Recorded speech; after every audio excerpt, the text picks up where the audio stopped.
साथियों नमस्कार, मैं हरिश्चंद्र बर्णवाल इस वीडियो में आप सभी का स्वागत करता हूं। आज बहुत ही दिलचस्प खबर है दोस्तों, ऐसी खबर जिसको देख करके माथा पकड़ लेंगे। पाकिस्तान को लेकर कितनी बड़ी बड़ी बातें की जा रही थी, डींगे हाँकी जा रही थी। अरे कोई भिखारी देश अमेरिका, ईरान, सऊदी अरब, इजराइल इनके बीच मध्यस्थता करेगा क्या? लेकिन आज की कहानी बड़ी जबरदस्त है दोस्तों। अब देखिए, जैसे कहते हैं ना, खाया पिया कुछ नहीं, बर्तन तोड़ा 12 आना। कहा जाता है ना कि कुछ किया भी नहीं, ऊपर से नुकसान भी कर लिया। पाकिस्तान की हालत गजब की है दोस्तों। युद्ध में नहीं था ये, लेकिन इसकी तबाही शुरू हो चुकी है। आज ये दिखाऊंगा मैं आपको, और मैं साथ ही साथ कुछ विंडो जब दिखाऊंगा ना, तो कांग्रेस की भी हालत दिखाऊंगा। ये कांग्रेसियों की हालत बड़ी गजब है। मैंने तब आपको बताया था दोस्तों कि आप सोचिए, भाई युद्ध कर रहा अमेरिका, इजराइल, ईरान के साथ, मान लीजिए। अब यहां पर ऑस्ट्रेलिया तो कहीं है नहीं, तो क्या ऑस्ट्रेलिया के विपक्ष ने कहा क्या ऑस्ट्रेलिया के प्रधानमंत्री को कि तुम्हारी तो हार हो गई? क्यों भाई? क्योंकि तुमने तो कुछ किया नहीं। यूरोप के किसी देश ने कहा क्या? नहीं कहा। भारत में जो विपक्षी नेता हैं, गांधी परिवार है, कांग्रेस है, इसी को ज्यादा वो कीड़े काटते हैं। मोदी जी हार गए, हार गए। अरे भाई क्यों हार गए? ना हम युद्ध में हैं, ना युद्ध से परे हैं, हमारा काम चल रहा है, हम क्यों मध्यस्थता में अपनी टांग फंसाएं? आज की कहानी इसीलिए कह रहा हूं दोस्तों।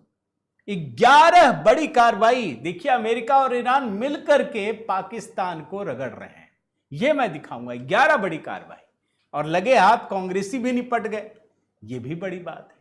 मैं कुछ टू विंडो भी दिखाऊंगा दोस्तों। निवेदन करता हूं, एक कमेंट जरूर कीजिएगा। पहला कमेंट दोस्तों, हर हर महादेव। संवाद का एक सिलसिला भी शुरू हो, आपसे आपका प्रेम और स्नेह भी मिलता है। देखिए 19,50,000 सब्सक्राइबर भी हो गए, 2 मिलियन में कुछ ही बचा है, 50,000। आपका प्रेम स्नेह रहेगा, जल्द ही पूरा होगा दोस्तों। HB शॉर्ट्स में लगातार कहानियां अपलोड कर रहा हूं, देखिएगा जरूर। आइए शुरू करते हैं। पहले कुछ टू विंडो दिखाता हूं दोस्तों। इस टू विंडो को देखिए। पाकिस्तान और कांग्रेस दोनों का एक ही जैसा हाल है। अब बोलेंगे कैसे, तो मैं दिखा देता हूं। जब यह वार्ता शुरू नहीं हुई थी ना, ये लोग बड़ा बड़ा ऑपेट छपवा रहे थे कि देखो, Pakistan mediation of US Iran ceasefire shows central role in global politics. My God, Pakistan का सेंट्रल रोल ग्लोबल पॉलिटिक्स में, गजब। ये पहले की कहानी दिखा रहा हूं, बातचीत होने से पहले। और यही हाल राहुल गांधी की। आज एंट्री होने वाली है, पहले से ही एकदम भूमिका शुरू कि बंगाल के रण में राहुल गांधी की एंट्री, रायगंज से मुर्शिदाबाद तक। अब इतना तो चलो ठीक है, एंट्री ले रहे हैं। कांग्रेस के विजन से बदलेगा चुनावी समीकरण। एक भी नई सीट जीत पाएंगे। अभी फिर बोल दे रहा हूं, अगर अधीर रंजन चौधरी जीत भी गए तो अपने वजह से। उसको जब TMC वालों ने फफेड़ा तो ये राहुल गांधी कुछ नहीं बोल पाए। तो युद्ध शुरू होने से पहले पाकिस्तान का हाल, और बंगाल में कदम रखने से पहले राहुल गांधी का हाल, दोनों का एक जैसा है। एक और टू विंडो दिखाता हूं। ये देखिए, कांग्रेस का पाक प्रेम और दूसरा पाकिस्तान के जख्म। भाई जब पाकिस्तान ये कह रहा था आइए आइए बात कीजिए, तो अब दूसरों को क्या बताऊं दोस्तों, कांग्रेसियों ने तो ऐसा, मतलब जैसे कहते हैं कि खुशी ऐसी छलक रही थी। मोदी जी को गाली देने का तो पता नहीं क्या क्या निकाला, सिकुड़ गया 56 इंच का सीना। हमारा कोई लेना देना नहीं, भारत का इससे कोई लेना देना नहीं। और प्रधानमंत्री मोदी जानते हैं, जबरदस्ती किसी में टांग नहीं अड़ाना चाहिए, कभी नहीं। अब आप देखिए दूसरे में पाकिस्तान के जख्म क्या लिखा है, खाया पिया कुछ नहीं, गिलास तोड़ा 12 आना।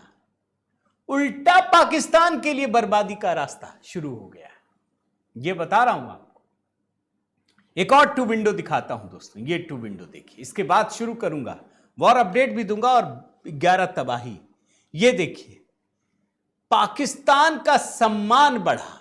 यह कांग्रेस कह रही थी कि पाकिस्तान का सम्मान बढ़ गया इस मध्यस्थता से। स्थिति जानते हैं क्या है? ये दूसरे विंडो में है, पढ़ लीजिए। कवर किया चिकन कोरमा, रिपोर्टर पहन के आ गई पजामा। पाकिस्तान की जमकर हो रही थू थू। मैं रिपोर्ट देख रहा था, अरे कोई भिखमंगा देश, अरे घर बार एकाध लोग होते हैं, ये तो पूरा देश ही भिखमंगा है भाई। इतनी बड़ी बातचीत हो रही है, वहां के लोग टूट पड़े। कहां? चिकन कोरमा, पता नहीं राइस, हैदराबादी बिरयानी, पता नहीं क्या क्या लग गए, खाने पीने पे टूट पड़े। कवरेज चल रही है एकदम जबरदस्त। अब इसको विदेश नीति, अब इसमें आपको क्या दिखा रहा हूं, राहुल गांधी भारत पे हमला कर रहे थे कि भारत की विदेश नीति मजाक बन गई, कोई लेना देना नहीं था। अब मैं आपको दिखाता हूं कि जब ये वार्ता टूट गई है तो क्या हाल है पाकिस्तान का। लेकिन पहले मैं दोस्तों थोड़ा वॉर अपडेट तो कर ही देता हूं आपको। देखिए, इस समय की स्थिति यह है कि दोनों के बीच बातचीत खत्म हो गई है, कोई झुकने को तैयार नहीं है। युद्ध तो होगा, फिर होगा, यह बात तो है। अब युद्ध के कवरेज तो आप देख रहे हैं, लेकिन बड़ी खबर क्या है उस बात को समझिए। जब हॉर्मुज स्ट्रेट को ईरान ने अपने कंट्रोल से छोड़ने से मना कर दिया, तो अमेरिकी राष्ट्रपति डोनाल्ड ट्रंप ने कहा कि ईरानी बंदरगाहों की हम नाकेबंदी करेंगे। उन्होंने जो समय सीमा दी थी वो कल 7:30 बजे से शुरू हो गई। अब देखिए, धीरे धीरे डोनाल्ड ट्रंप खुद अकेले पड़ गए। ब्रिटेन, ऑस्ट्रेलिया ने साथ छोड़ दिया है। ईरान ने कहा है कि अगर तुम करोगे तो हम बाकी बंदरगाह में भी ऐसी ही तबाही मचाएंगे। लेकिन साथ में ईरान ने कहा कि भारत के जहाजों को जाने में, सुरक्षित गुजरने में हम मदद करेंगे। ईरान से 7 साल के बाद कच्चा तेल भारत भी आया है। समझिए, चीन ने ट्रंप को वार्निंग दी है और इजराइल का लेबनान पर हमला जारी है। यह अभी का अपडेट आपको दे रहा हूं। लेकिन आइए, अपनी कहानी पाकिस्तान से जुड़ी है दोस्तों। पाकिस्तान की 11 तबाही दिखाने से पहले जरा कुछ मसालेदार चीजें दिखाता हूं। कितनी बड़ी बड़ी बातें कही जा रही थी। एक वहां संपादक हैं हामिद मीर, जियो टीवी के संपादक हैं। पता है क्या कह रहे थे कि ये जो बातचीत हो रही है ना 10 अप्रैल को, ये पहले का है, पहले का थोड़ा मजा लेने में मजा आएगा आपको। वो कह रहे हैं कि जैसे ही ये बातचीत शुरू होगी, जैसे ही थोड़ी सफलता मिलेगी, हम कश्मीर का भी मसला सुलझा देंगे। कह रहे थे, आपको यकीन नहीं होगा, सुन लीजिए। को जो इस्लामाबाद में ईरान और अमेरिका के दरमियान मुज़ाकरात का अमल शुरू होगा, दुआ करें कि वो मुज़ाकरात का अमल कामयाबी से हमकिनार हो और हम मिडिल ईस्ट में एक मुस्तकिल अमन के फार्मूले तक पहुंच जाएं। मिडिल ईस्ट में मुस्तकिल अमन के फार्मूले पे हम पहुंच गए तो मसला कश्मीर के हल तक भी पहुंच जाएंगे। देखना है ना क्या कह रहे हैं, हम कश्मीर का मसला सुलझा देंगे। अरे भाई, अपने घर का मसला अभी मैं आपको दिखाऊंगा। 4 फ्रंट पे हमला हो रहा है पाकिस्तान पे, सुनकर होश उड़ जाएंगे दोस्तों आपके। अच्छा, मैं एक चीज आपको बताता हूं, बिल्कुल नई बात, कहीं आपने नहीं पढ़ी होगी, मैं पहली बार आपको बता रहा हूं। यह मध्यस्थता की बात बता रहा हूं कि पाकिस्तान तो बोल रहा था मध्यस्थता करो करो करो, यहां पे आके बातचीत करो, हम करवाएंगे। उसके बाद ये ख्वाब देखने लगा कश्मीर का। भारत का स्टैंड क्या है दोस्तों, हमेशा याद रखें, भारत कभी मध्यस्थता स्वीकार नहीं करता। जब भारत अपने लिए मध्यस्थता स्वीकार नहीं करता तो दूसरों के लिए क्यों करेगा? अपने मन से सोचिए, क्यों बोलेगा कि आओ बैठो हम मध्यस्थता करेंगे? जब हम अपने लिए नहीं करवाते किससे, तो दूसरों के लिए क्यों करेंगे? ये पाकिस्तान तो दरिद्र देश है ही, भिखमंगा। वो अपने लिए भी कहता है, दूसरों के लिए भी कहता है। एक और बयान सुनाता हूं हामिद मीर का दोस्तों, संपादक है। जानते क्या कह रहे हैं? कमेंट कीजिएगा, ये बयान सुन के आपको मजा आ जाएगा। जानते क्या कह रहे हैं? ये जैसे ही होगा, मध्यस्थता होगी, बातचीत होगी, तो पता है क्या होगा?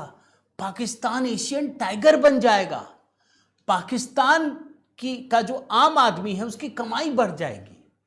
कैसे बढ़ेगी? जैसे नॉर्वे, स्वीडन, डेनमार्क है, हम वैसा देश बन जाएंगे। अब इस पागल आदमी को कौन समझाए? कह रहे भाई, बातचीत अमेरिका ईरान में हो रही है, क्या तुम्हारे को सब भीख में तुम्हारे कटोरे में दे दे के जाएंगे? तुम लो $1 मिलियन, $1 बिलियन। सुनिए, आपको मजा आएगा दोस्तों। पाकिस्तान में महंगाई कम होगी, आम आदमी की ज़िंदगी जो है वो थोड़ी सी आसान हो जाएगी, इकोनॉमिक प्रेशर कम होगा, पाकिस्तान की इकोनॉमी बेहतर हो जाएगी और स्लोली एंड ग्रेजुअली पाकिस्तान एक एशियन टाइगर बनेगा। और जब पाकिस्तान एशियन टाइगर बनेगा तो तब ही पाकिस्तान का जो आम आदमी है उसकी भी ज़िंदगी जो है वो वैसी ही ज़िंदगी होगी जैसी कि आजकल नॉर्वे या स्वीडन या डेनमार्क के जो आम शहरी हैं, जो कि एक सोशल वेलफेयर स्टेट के शहरी हैं और उनकी ज़िंदगी जो है बड़ी आसान है। तो पाकिस्तान के आम शहरी की ज़िंदगी आसान होगी उसी वक्त जब पाकिस्तान एशियन टाइगर बनेगा। उसके लिए ज़रूरी है कि पाकिस्तान जो कि इस वक्त एक दुनिया की 7वीं एटमी ताकत है, उसको हम एक इकोनॉमिक पावर भी बनाएं। तो मजा आया कि नहीं दोस्तों? सही सही बताइएगा, कमेंट कीजिएगा। ये जानबूझ के मैंने इसमें लिख भी दिया है ताकि आपको समझ में आ जाए पूरी बात। ये कैसे कैसे ख्वाब देख रहे हैं, काम कहाँ का, ख्वाब कहाँ का, पता नहीं क्या चल रहा है, लेकिन आपको तबाही तो दिखाना जरूरी है। कैसे वार्ता असफल होते ही पाकिस्तान की बर्बादी शुरू हो गई। पहला नंबर, पाकिस्तान को अमेरिका ने फंसा दिया। ये जो मध्यस्थता का भूत था ना, वो उतार दिया। यहां से निकलते ही डोनाल्ड ट्रंप ने फिर से वो पुराना आर्टिकल ट्वीट शेयर कर दिया है जिसमें डोनाल्ड ट्रंप ने कहा था कि हम ईरान को पाषाण युग में भेज देंगे। ये डोनाल्ड ट्रंप ने कहा। पाकिस्तान का जो पूरा भूत था ना, ये इसलिए मैंने आपको दिखाया 2 बयान। जो जबरदस्ती सपने, यूटोपियन समाज होता है ना, काल्पनिक समाज, कल्पना गढ़ते हैं और गढ़ते गढ़ते ऐसे घुस जाते हैं, लगता है कि यही सच है, जो सच होता नहीं है। बर्बादी नंबर 2 दोस्तों, ईरान के जिन जहाजों को परमिशन दिया गया था, अमेरिका ने उसको रोक दिया। अभी अमेरिका ने ईरान को कहा पाषाण युग में भेज देंगे। अब सीधे पाकिस्तान की कहानी सुनिए। जब इसने ये मध्यस्थता करने की कोशिश की तो ईरान ने उसको दलाली का एक इनाम दिया। कहा ठीक है 20 जहाज आप ले जाना। ये दलाली का इनाम था। भिखमंगा देश है ये। अब आप देखिए, अमेरिका ने नाकेबंदी का ऐलान किया है और ये कहा है कि जो भी ईरान के परमिशन से जाएगा उसको हम रोक देंगे। अमेरिका ने पाकिस्तान के जहाज को रोक दिया है। खबर समझिएगा दोस्त, ये है दूसरी बर्बादी। और बर्बादी नंबर 3, अमेरिका ही नहीं, ईरान ने भी पाकिस्तान के जहाज को रोक दिया। इसके बाद पहले तो ईरान गुजरने देगा, ईरान ने रोक दिया। देख रहे हैं, हॉर्मुज में घुसने वाला था पाकिस्तान के झंडे वाला जहाज, वार्ता विफल होते ही लिया यू टर्न। और मजे की बात दोस्तों, जो मैंने आपको बताया अभी कि पाकिस्तान को दलाली का इनाम ईरान ने दिया था। ईरान ने कहा था कोई बात नहीं, कोशिश तो कर ही रहे हो, पड़ोसी भी हो, चलो 20 जहाज ले जाना। तो वापस कर दिया। पहले ईरान की परमिशन, उसके बाद अमेरिका, दोनों, और दोनों ने झटका दिया है पाकिस्तान को। इस बात को समझिए दोस्तों। अब चौथा झटका, पाकिस्तान ने ईरान को भी धोखा दिया। जानते हैं स्थिति क्या है? पाकिस्तान को अपने 13,000 सैनिक, ध्यान से सुनिएगा, और 10 से 18 लड़ाकू विमान सऊदी अरब भेजने पड़े हैं। भाई तुम तो मध्यस्थता कर रहे थे, ये क्या हो गया भाई? तुमको क्यों भेजना पड़ा? अच्छा, पाकिस्तान ने अपने सैन्य संसाधन उस वक्त भेजे दोस्तों जब इस्लामाबाद में ईरान और अमेरिकी अधिकारी बातचीत के लिए मौजूद थे। सऊदी अरब के रक्षा मंत्रालय के एक बयान के अनुसार पूर्वी सेक्टर में किंग अब्दुल अजीज एयर बेस पर तैनात किए गए सैन्य दल में पाकिस्तानी वायुसेना के लड़ाकू विमान और सहायक विमान शामिल हैं। और सऊदी अरब ने जानकारी दी कि सैन्य समझौते के तहत पाकिस्तान ने करीब 13,000 सैनिक और 10 से 18 लड़ाकू विमान भेजे। क्यों भाई, तुम तो मध्यस्थता कर रहे थे, तुमको कैसे सैनिक भेजना पड़ गया? और स्थिति यह है दोस्तों, जो 5वां बर्बादी का सबूत आपको दिखा रहा हूं, कि पाकिस्तान की जो मुनीर की सेना है वो सऊदी अरब और अमेरिका सेना की सेवा में लगाई गई है। पाकिस्तान के सैनिक कहां पहुंचे जानते हैं? पाकिस्तान के सैनिक और जहाज किंग अब्दुल अजीज एयर बेस पर पहुंचे हैं। और ये एयर बेस क्या है जानना चाहिए दोस्तों। ये जो एयर बेस है, यहां अमेरिकी सेंट्रल कमांड सेंटकॉम उसके लिए महत्वपूर्ण रसद और ईंधन भरने का केंद्र है।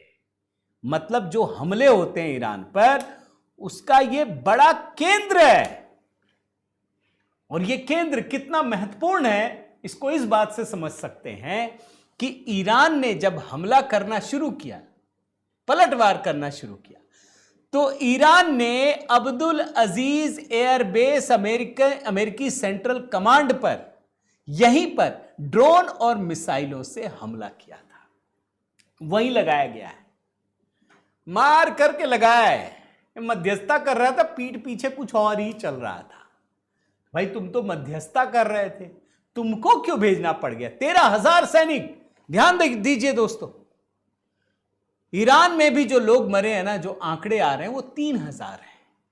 इतने सारे सैनिक खिदमत में। और बर्बादी नंबर 6, पाकिस्तान मध्यस्थ नहीं दलाल है। भविष्य में भी इसको बड़ा नुकसान होगा। ये जो अभी घटनाक्रम हुआ है ना दोस्तों, पूरी की पूरी इमेज खराब हो गई। जानते हैं क्यों? जिस समय पाकिस्तान इस वार्ता को करवा रहा था, ठीक उसी समय पाकिस्तानी वायुसेना का पूर्वी सऊदी अरब पहुंचना। भाई आप तो बोल रहे हैं ना कि हम मध्यस्थ हैं, हम बातचीत करा रहे हैं, हम न्यूट्रल थे नहीं। क्यों? एक तरफ बातचीत हो रही है और दूसरी तरफ अपनी सेना भेज रहे हैं। इसका मतलब आप न्यूट्रल हैं ही नहीं किसी भी तरीके से। तो ये जो मध्यस्थता का ढोंग है वो उतर गया। और आपको आने वाले ये जो पॉइंट बता रहा हूं ना दोस्तों, इसका नुकसान इनको आने वाले समय में होगा। बर्बादी नंबर 7, पैसों के आगे सेना की गुलामी। एक तरफ शांति वार्ता का दिखावा, दूसरी तरफ भीख मांग रहा था। दरअसल वो दिखा तो ये रहा था कि हम अमेरिका और ईरान के बीच बातचीत करवा रहे हैं, लेकिन दरअसल वो अपनी बदहाली का रास्ता निकालने की कोशिश कर रहा था। और आपको जानकारी देता हूं मैं दोस्तों कि जिस समय ये बातचीत चल रही थी, ठीक उसी समय सऊदी अरब के वित्त मंत्री मोहम्मद अल जदान पाकिस्तान पहुंचे थे। बातचीत हो रही थी, वो युद्ध पर नहीं हो रही थी, वो भीख मांगने पर हो रही थी। समझिए, भीख मांगने पर, यानी सिर्फ दिखावा चल रहा था। बर्बादी नंबर 8 दोस्तों, पाकिस्तान ने सऊदी अरब का साथ दिया तो संयुक्त अरब अमीरात उसने अपना सख्त रुख दिखा दिया। देखिए, सब ये कड़ियां आपस में जुड़ी हुई हैं, ध्यान रखिएगा हमेशा। सऊदी अरब और संयुक्त अरब अमीरात में बनता नहीं है। और पाकिस्तान ने 2018 में $3.5 अरब का ऋण लिया था संयुक्त अरब अमीरात से। काफी ऊंचे रेट पे दिया था, हर साल रिन्यू कर देता था। अब संयुक्त अरब अमीरात ने कहा बहुत बातचीत कर रहे हो, सऊदी अरब से पैसा लाओ, और सिर्फ साल भर के बजाय 1-2 महीने यानी 17 अप्रैल 2026 तक के लिए रिन्यू किया। और पूरा पैसा यानी $3.5 अरब मांग लिया, किस्तों में चुकाना पड़ रहा है। जैसे पहले $45 करोड़, फिर 17 अप्रैल तक $2 अरब और 23 अरब तक $1 अरब, ये सारे के सारे देने हैं। अब देखिए, जब संयुक्त अरब अमीरात ने मांग लिया दोस्तों, तो तबाही नंबर, बर्बादी नंबर 9 बता रहा हूं। सऊदी अरब ने भी कांड कर दिया पाकिस्तान का। उसने कहा कोई बात नहीं, हम तुमको $5 अरब देंगे। पहले तो अपने सारे सैनिक बुला लिए, लेकिन ऐसा नहीं कि फोकट में दे दिया $5 अरब। सऊदी अरब ने जानते क्या किया? पहले सऊदी अरब पाकिस्तान को 3 से 4% की रियायत पर, जो ब्याज है ना, उस पर कर्ज देता था। जो नया $5 अरब दिया जा रहा है ना दोस्तों, वो कोई कर्ज मुक्त नहीं होगा, बल्कि इसमें 6.5% जो यूएई लेता था उतने पर ही दिया है।